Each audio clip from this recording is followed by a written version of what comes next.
당신이 이 이야기를 듣고 있다면 그것은 우연이 아닙니다. 당신은 이미 대부분의 사람들이 끝내 버티지 못하고 도망쳐버리는 영혼의 가장 깊고도 고통스러운 시험을 지나왔기 때문입니다. 이것은 몸이 아픈 고통이 아니라 말로 설명할 수 없는 내면의 붕괴였고 누구에게 털어놓아도 이해받지 못하는 침묵의 시간들이었습니다. 아무 일도 일어나지 않은 것처럼 보이는 하루하루 속에서 당신의 안에서는 세계가 무너지고 있었고 익숙하던 생각과 감정, 믿음과 정체성마저 서서히 금이 가며 흩어지고 있었습니다. 사람들은 당신에게 괜찮아 보인다고 말했을지 모릅니다. 심지어 당신 스스로도 이렇게까지 힘든지 설명할 수 없어 더 괴로웠을 것입니다. 하지만 바로 그 지점에서 이 이야기는 시작됩니다. 칼 융이 말했듯 진짜 변화는 빛 속에서가 아니라 어둠 속에서 태어납니다. 당신이 겪은 이 고통은 실패가 아니었고 당신이 약해서 무너진 것도 아니었습니다. 그것은 당신의 영혼이 더 이상 거짓된 형태로는 살아갈 수 없다고 판단했을 때 스스로 선택한 깊은 통과의례였습니다. 모든 것이 무너지는 듯한 순간에도 당신 안의 어떤 부분은 조용히 살아남아 이 시간을 견디고 있었고 바로 그 힘이 지금 이 목소리를 듣게 만들고 있습니다. 이 시험은 당신을 부수기 위해 온 것이 아니라 이전의 당신으로는 결코 닿을 수 없었던 진짜 자신에게 다가가기 위해 반드시 지나야 했던 길이었습니다. 그리고 이 이야기는 그 여정의 첫 번째 문을 조심스럽게 여는 순간입니다. 그때의 붕괴는 한 가지 이유로 설명될 수 있는 것이 아니었습니다.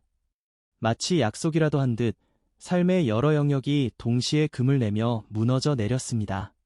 관계는 이유 없이 멀어졌고 믿고 의지하던 것들은 더 이상 당신을 지탱해주지 못했으며 애써 쌓아올린 목표와 의미마저 갑자기 공허하게 느껴지기 시작했습니다.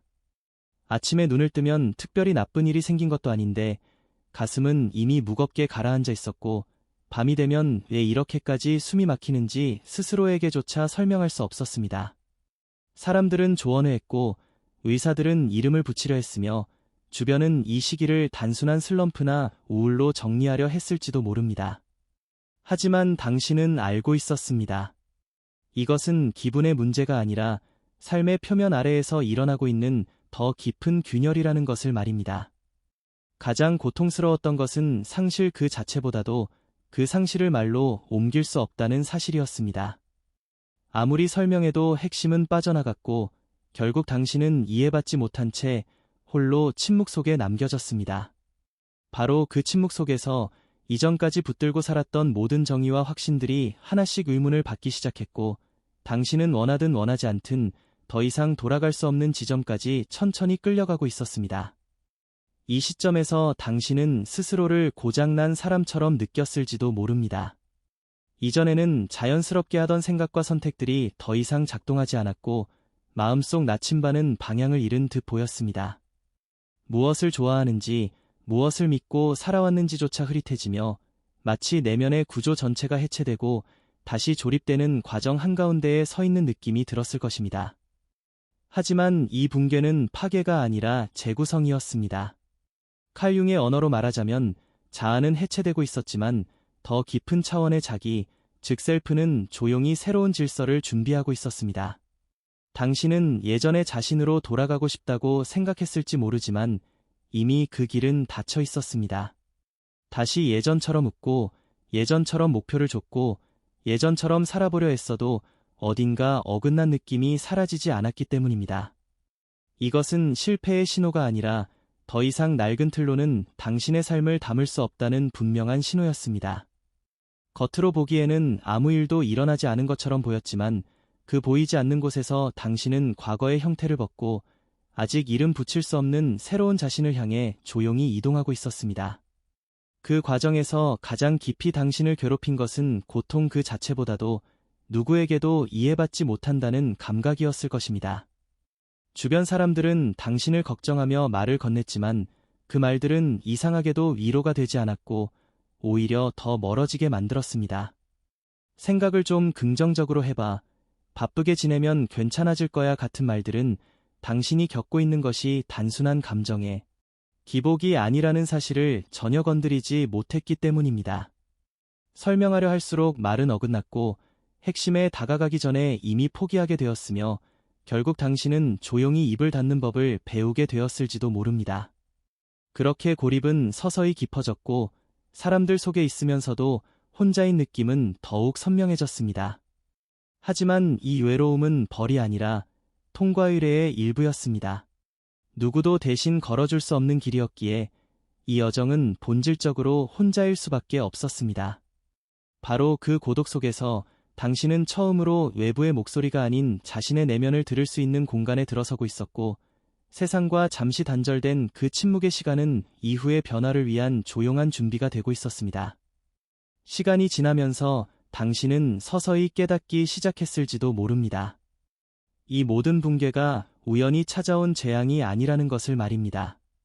삶이 잔인해져서 당신을 시험한 것이 아니라 오히려 당신의 영혼이 더 늦기 전에 멈추라고 신호를 보낸 것이었습니다. 겉보기에는 그럭저럭 잘 굴러가던 삶이었지만 그 안에는 당신 자신을 속이며 유지해온 수많은 타협과 침묵, 그리고 외면이 쌓여 있었습니다. 남들의 기대에 맞추기 위해 삼킨 말들, 사랑받기 위해 포기한 진짜 감정들, 안전하다는 이유로 붙잡고 있던 정체성은 이미 당신을 조금씩 마모시키고 있었습니다. 그래서 영혼은 가장 극단적인 방법을 선택했습니다. 한 번에 무너뜨려 더 이상 돌아갈 수 없게 만드는 것. 잔인해 보이지만 그것이 유일한 구원이었기 때문입니다. 칼 융은 이를 두고 삶이 우리를 깨우기 위해 때로는 우리가 의지하던 모든 것을 빼앗아 간다고 말했습니다. 당신이 겪은 붕괴는 벌이 아니었고 파괴도 아니었습니다. 그것은 거짓으로 쌓아올린 구조를 허물고 당신이 진짜로 살아남을 수 있는 토대를 드러내기 위한 깊은 개입이었습니다. 그리고 비록 그 순간에는 이해할 수 없었을지라도 그 무너짐은 당신을 부수기 위해서가 아니라 결국 당신을 살리기 위해 시작된 일이었습니다. 이 지점에서 칼 융 자신의 이야기가 조용히 겹쳐 들어옵니다. 1913년 그는 평생 쌓아온 명성과 지위, 학문적 확신이 한순간에 무너지는 경험을 하게 됩니다. 그의 내면에서는 이해할 수 없는 이미지와 목소리, 강렬한 환상들이 밀려왔고 그는 스스로 미쳐가고 있는 것이 아닐까 두려워했습니다. 그러나 융은 그 모든 것을 억누르거나 도망치지 않았습니다. 그는 그 혼란 속으로 직접 걸어 들어가 하나하나 기록하며 자신의 무의식과 대면하기로 선택했습니다. 훗날 레드북이라 불리게 되는 그 기록은 단순한 개인의 고백이 아니라 인간 정신의 가장 깊은 층위를 탐험한 흔적이 되었습니다. 융은 그 과정을 통해 한 가지 사실을 깨달았습니다. 자아, 즉 우리가 나라고 부르던 존재는 전부가 아니며 그 뒤에는 훨씬 더 크고 깊은 자기, 셀프가 존재한다는 것 말입니다. 그리고 때로 그 셀프는 자아가 만든 삶의 틀이 더 이상 진실을 담아낼 수 없을 때 그 틀을 무너뜨리는 극단적인 선택을 합니다. 융이 겪었던 혼돈은 파괴가 아니라 탄생의 진통이었고 당신이 겪은 이 시간 또한 같은 성질을 지니고 있습니다. 이것은 선택받은 소수만이 겪는 특별한 시련이 아니라 진짜 자신으로 살아갈 준비가 된 이들에게만 열리는 깊은 통로입니다. 당신은 이미 그 문턱을 넘었고 비록 두려움 속에서였을지라도 자신의 무의식과 마주할 용기를 냈다는 사실 자체가 이 여정의 중요한 증거가 되고 있습니다. 그 다음에 찾아온 것은 진짜 시험이었습니다. 이제 더 이상 외부의 상황이나 타인의 탓으로 돌릴 수 없는 단계, 바로 자신의 그림자와 마주하는 시간이었기 때문입니다.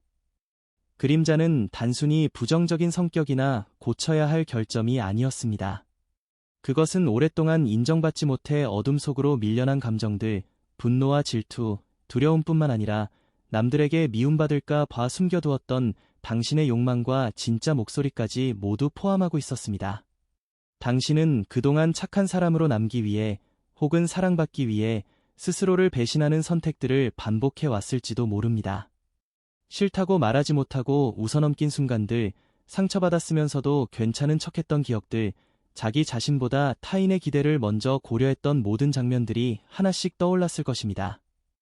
이 과정은 결코 편안하지 않았고 오히려 자신이 생각했던 모습과 너무 다른 내면을 발견하며 큰 혼란을 겪었을지도 모릅니다.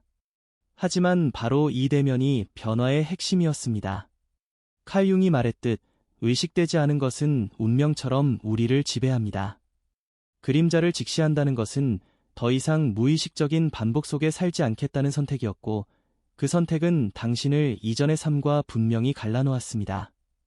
이 순간부터 당신은 더 이상 아무 일도 몰랐던 사람으로 돌아갈 수 없게 되었고, 진짜 자신에게로 향하는 길은 되돌릴 수 없이 열리기 시작했습니다. 이 단계에서 많은 이들이 가장 두려워하는 경험을 하게 됩니다. 바로 자신이 누구인지 알 수 없게 되는 순간입니다.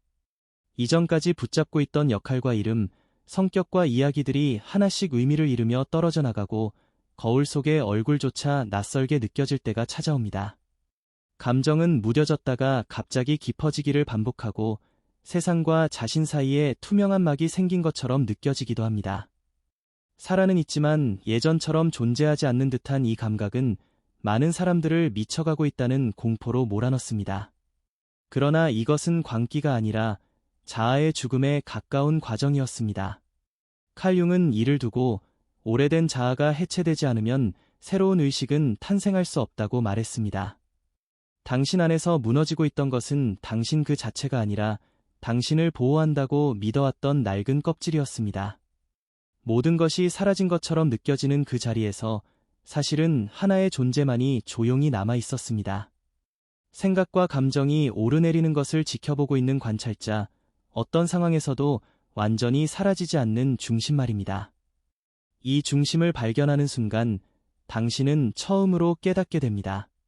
나는 사라진 것이 아니라 이제야 나 자신에게 가까워지고 있다는 사실을. 이 고요한 인식은 이후의 변화를 가능하게 하는 씨앗이 되었고, 당신은 더 이상 예전의 방식으로 자신을 정의할 수 없게 되었습니다. 이 긴 어둠을 지나고 나서야 변화의 흔적들은 조용히 모습을 드러내기 시작합니다.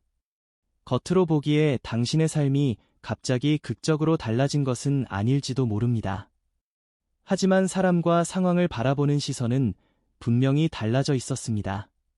이전에는 지나쳤던 말과 행동의 미묘한 불일치가 자연스럽게 보이기 시작했고, 누군가의 가면 뒤에 숨겨진 감정과 의도를 직감적으로 느끼게 되었을지도 모릅니다.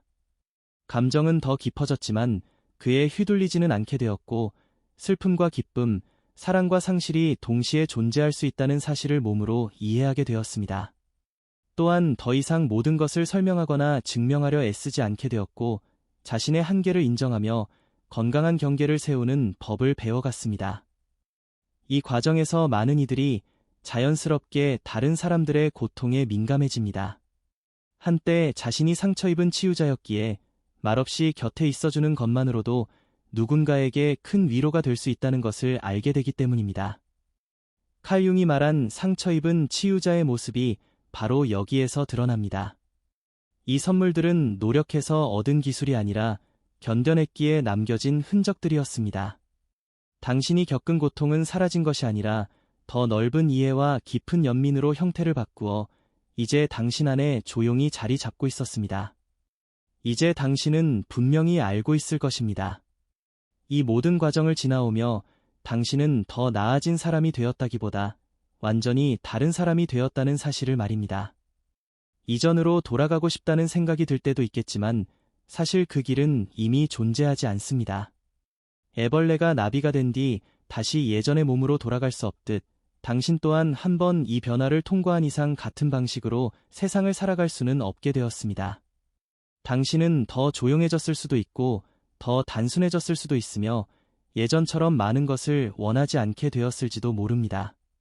그러나 그 안에는 흔들리지 않는 중심이 생겼고 그 중심은 삶의 작은 파도에 쉽게 무너지지 않습니다. 이 변화는 과시될 필요도 설명될 필요도 없습니다. 당신이 있는 방식 그대로 살아가는 것만으로도 주변에는 보이지 않는 파문이 퍼져나가게 됩니다. 사람들은 이유를 설명하지 못한 채 당신에게서 안정감이나 진실함을 느끼게 될 것입니다. 칼 융이 말한 개성화의 길은 한 번의 사건으로 끝나는 여정이 아니라 평생에 걸쳐 이어지는 과정입니다. 그리고 지금 이 순간, 이 이야기를 듣고 있는 당신은 이미 그 길 위에 서 있습니다. 이것은 끝이 아니라 진짜 삶이 조용히 시작되는 지점입니다. 그리고 이야기를 여기까지 듣고 있는 지금 이 순간조차도 하나의 징표일 수 있습니다. 모든 사람이 이 여정의 끝자락까지 머무르지는 않기 때문입니다. 어떤 이들은 불편함을 느끼는 순간 고개를 돌리고 어떤 이들은 자신과 마주하는 것을 두려워해 이야기를 멈춥니다. 하지만 당신은 남아 있습니다. 이해되지 않는 부분이 있어도 마음이 무거워져도 쉽게 지나치지 않고 이 목소리를 끝까지 따라오고 있습니다. 그것은 당신 안에 이미 더 깊은 진실을 향해 움직이려는 의지가 살아있다는 뜻입니다. 이제 당신은 예전처럼 세상을 무작정 믿지도 완전히 부정하지도 않을 것입니다. 대신 질문하는 법을 알게 되었고 서두르지 않고 기다리는 법을 배웠으며 답이 없는 시간 속에서도 자신을 버리지 않는 법을 익혔습니다. 이 태도는 앞으로 당신의 삶에서 수없이 많은 선택의 순간마다 조용히 작동할 것입니다. 다시 혼란이 찾아올 수도 있고 또 다른 어둠의 시기가 올 수도 있습니다. 그러나 이번에는 다를 것입니다. 당신은 알고 있기 때문입니다. 무너짐이 곧 끝은 아니라는 것, 어둠 속에서도 길은 형성된다는 것, 그리고 무엇보다 자신 안에는 어떤 상황에서도 완전히 사라지지 않는 중심이 있다는 사실을 말입니다. 이 이야기는 당신을 특별한 존재로 만들기 위해 존재하는 것이 아닙니다. 다만 당신이 이미 지나온 길에 이름을 붙여주고 혼자가 아니었다는 것을 조용히 알려주기 위해 존재합니다. 이제부터의 삶은 이전보다 쉬워지지 않을지도 모릅니다. 그러나 분명 더 진실해질 것입니다. 그리고 그것이면 충분합니다. 마지막으로 이 이야기는 어떤 결론을 강요하지 않습니다. 당신에게 무엇이 옳고 어떻게 살아야 한다고 말하지도 않습니다. 다만 하나의 사실만을 조용히 남겨둡니다. 당신은 이미 자신을 속이며 살아갈 수 없는 사람이 되었다는 사실입니다. 예전처럼 참고, 견디고, 적당히 맞추며 사는 선택지는 더 이상 편안하지 않을 것입니다. 대신 느리더라도 솔직한 길, 불안하더라도 진짜인 방향을 자연스럽게 택하게 될 것입니다. 이 선택은 박수받지 못할 수도 있고, 때로는 이해받지 못할 수도 있습니다. 하지만 당신은 압니다. 스스로를 배신하지 않는 삶이 얼마나 큰 대가를 요구하는지, 그리고 그 대가만큼이나 깊은 자유를 준다는 것을 말입니다. 이제 당신의 삶은 더 이상 과거의 상처를 증명하기 위해 존재하지 않습니다. 그 상처들은 이미 역할을 다했고 당신을 여기까지 데려왔습니다. 앞으로의 시간은 그 상처 위에 무엇을 세울 것인가를 선택하는 과정이 될 것입니다. 완벽할 필요도 서두를 필요도 없습니다. 당신이 살아가는 방식 자체가 이미 하나의 답이기 때문입니다. 이야기가 끝나는 지금 이 자리에서 당신의 여정은 멈추는 것이 아니라 조용히 이어집니다. 그리고 그 길 위에서 당신은 더 이상 자신에게서 도망치지 않는 사람으로 살아가게 될 것입니다. 그리고 이야기는 여기서 완전히 닫히지 않습니다. 왜냐하면 당신의 여정 또한 아직 끝나지 않았기 때문입니다. 지금의 당신은 더 이상 무언가를 증명하기 위해 애쓰지 않지만 동시에 삶을 대충 흘려보내지도 않습니다. 이전보다 말수는 줄었을지 몰라도 한마디 한마디에는 무게가 생겼고 선택 하나하나에는 자신에 대한 책임이 담기게 되었습니다. 사람들은 당신이 달라졌다고 느낄 수 있지만 정확히 무엇이 변했는지는 쉽게 설명하지 못할 것입니다. 그 변화는 겉모습이 아니라 세계를 대하는 태도에서 비롯되었기 때문입니다. 당신은 이제 고통을 피해야 할 적으로만 보지 않고 의미 없이 미화하지도 않습니다. 다만 고통이 찾아올 때 그 안에 무엇이 요구되고 있는지를 조용히 묻는 사람이 되었습니다. 이것이 바로 이 긴 통과 의례가 남긴 가장 깊은 흔적입니다. 삶은 여전히 예측할 수 없고 때로는 다시 당신을 시험할 것입니다. 그러나 예전과 다른 점이 있다면 당신은 더 이상 그 시험 앞에서 자신을 잃지 않는다는 사실입니다. 당신은 이미 한번 가장 어두운 곳을 지나왔고 그 안에서 무너지지 않는 무언가를 발견했기 때문입니다. 이야기를 들은 기억은 언젠가 희미해질지도 모릅니다. 하지만 그 이야기가 가리키던 감각, 스스로를 속이지 않겠다는 조용한 결심은 당신 안에 남아 계속 숨쉬게 될 것입니다. 그리고 그것이면 충분합니다.